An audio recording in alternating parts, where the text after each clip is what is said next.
اب جنگ جبل حضرت علی رضی اللہ تعالیٰ عنہ اور دوسری طرف حضرت عائشہ، حضرت طلحہ، حضرت زبیر، یہ وہ صحابہ، طلحہ زبیر یہ اشرف مبشرہ صحابہ میں سے بڑی فضیلت والے، ان کے درمیان جنگ ہوئی۔ اب یہ جنگ کیسے ہوئی؟ کہ جنگ ہونی نہیں تھی، ہوا کیا تھا، سال گزر گیا تھا، طلحہ زبیر رضی اللہ تعالیٰ عنہ دونوں نے اور بھی بہت سارے صحابہ نے حضرت علی رضی اللہ تعالیٰ عنہ کے ہاتھ پر بیعت کر لی تھی۔ امیر معاویہ رضی اللہ تعالیٰ عنہ شام کے گورنر تھے، پچھلے 20 سال سے وہ گورنر تھے، تقریباً 15 سالوں سے وہ گورنر تھے۔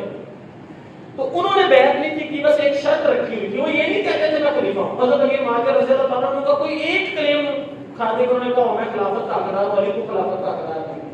وہ خود سمجھتے تھے کہ حضرت علی رضی اللہ تعالیٰ عنہ سابقون الاولون میں سے ہیں، انہی کا حق بنتا ہے۔ بس ان کا ایک اعتراض یہ تھا کہ میں حضرت عثمان کا قریبی رشتہ دار ہوں، تو میں وارث ہوں، میرا حق بنتا ہے کہ میں ان کا قصاص لوں، میرا بندہ قتل ہوا، مجھے اس کا بدلہ لے کر میں پھر بیعت کروں گا، صرف یہ ایک شرط تھی۔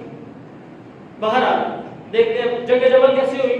لوگوں نے طلحہ و زبیر کو تانے دینا شروع کر دیے کہ سال گزر گئے، ابھی تک عثمان رضی اللہ تعالیٰ عنہ کے قاتلوں کا بدلہ نہیں لیا گیا، لو بدلہ تم لوگ۔ وہ آگے سے کہتے تھے حضرت علی رضی اللہ تعالیٰ عنہ، وہ کہتے تھے کہ دیکھو ابھی حالات مستحکم ہونے دو، حالات بڑے خراب ہوئے ہوئے، کس طرح انہوں نے آ کر فتنہ برپا کر کے اتنی آج دنیا کے خلیفے کو اس کے گھر میں قتل کر دیا، تو حالات مستحکم ہو لینے دو۔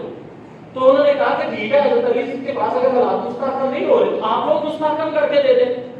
طلحہ زبیر رضی اللہ تعالیٰ عنہ مکہ میں گئے، وہاں پر حضرت عائشہ بھی تھی، انہوں نے وہاں سے ایک بہت بڑا لشکر تیار کیا کہ چلو ہم سارے مل کر حضرت علی رضی اللہ تعالیٰ عنہ کے ساتھ مل کر حضرت عثمان کے قاتلوں کا بدلہ لیتے ہیں، ان کے قاتلوں کو پکڑتے ہیں۔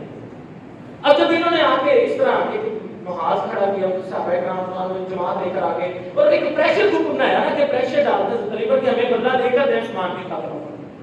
اب حضرت علی رضی اللہ تعالیٰ عنہ نے کہا نہیں یہ طریقہ کار غلط ہے، ایسے نہیں ہوگا۔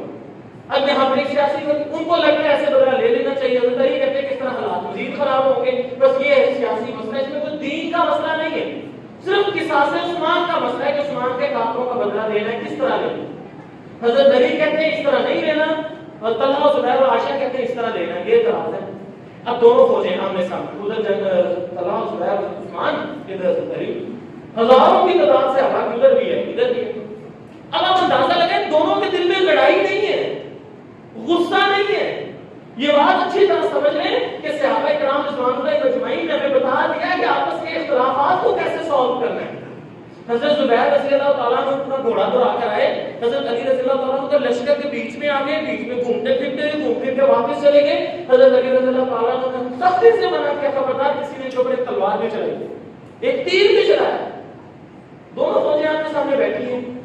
اب حالات تو طے ہو گئے کہ ٹھیک ہے، طلحہ و زبیر عائشہ کو سمجھ آ گئی کہ اس طرح پریشر دینے سے معاملہ حل نہیں ہوگا، ٹھیک ہے جی صلح کرتے ہیں، چھوڑو چلتے ہیں۔ اب ہوا کیا، اس دوران فائدہ اٹھایا وہی باغی گروہ، ایک تیسرا گروہ تھا جو اصل میں صحابہ کرام کو لڑوا رہا تھا، وہ تیسرا گروہ وہی باغیوں کا گروہ تھا جنہوں نے حضرت عثمان کو شہید کیا۔ یہ جگہ جب شروع کیسے ہوئی، رات کے اندھیرے کا فائدہ اٹھا کر یہ باغی لوگ کچھ اس طرف چلے گئے حضرت جنگ جبل والی سائڈ پہ، حضرت طلحہ و زبیر والی سائڈ پہ، کچھ حضرت علی والی سائڈ پہ آ گئے۔ انہوں نے ادھر سے ادھر تیر چلانا شروع کر دیا، انہوں نے ادھر سے اس لشکر پہ تیر چلانا شروع کر دیا اور آگ لگا دی۔ جنگ جبل جو حضرت طلحہ و زبیر حضرت عائشہ رضی اللہ تعالیٰ عنہ، ان لوگوں نے سمجھا کہ ہم پر حضرت علی نے حملہ کر دیا ہے، حضرت علی کے لشکر نے ہم پر حملہ کر دیا ہے۔ حضرت علی کے لشکر کے اوپر جو تیر گرے ان کو لگا انہوں نے حملہ کر دیا اور اس چکر میں جنگ شروع ہو گئی۔ وہ سارا دن جنگ ہوتے ہیں، بعد میں پتا چلا ہوا کہ پتا چلا کہ نہ انہوں نے لڑا تھا نہ ہم نے لڑا، کس نے لڑا کوئی پتہ ہی نہیں۔ بعد میں پتا چلا جب وقت گزرا کہ تو باغیوں کی سازش تھی، صحابہ کرام آپس میں لڑنا نہیں چاہتے تھے۔ حضرت علی رضی اللہ تعالیٰ عنہ حضرت امیر معاویہ رضی اللہ تعالیٰ عنہ کے درمیان کا فیصلہ ہونے کے لیے حکم مقرر کر دیا۔ یہ جو تیسرا گروہ تھا، یہی گروہ آ کے حضرت علی پہ کفر کے فتوے لگا کر حضرت علی کے خلاف جنگ شروع کر دی۔ 5 سال حضرت علی یعنی خارجیوں سے لڑتے لڑتے ساری زندگی گزر گئی کہ کفر کے فتوے لگا کر قتل کرنا شروع کر دیا۔ تو میرے بھائیوں اس چیز کو اچھی طرح سمجھیں، یہ سارا باغیوں کا گروہ ہے جو لڑوا ہے۔ صحابہ کرام رضوان اللہ اجمعین آپس میں محبت کرنے والے تھے، پیار کرنے والے تھے۔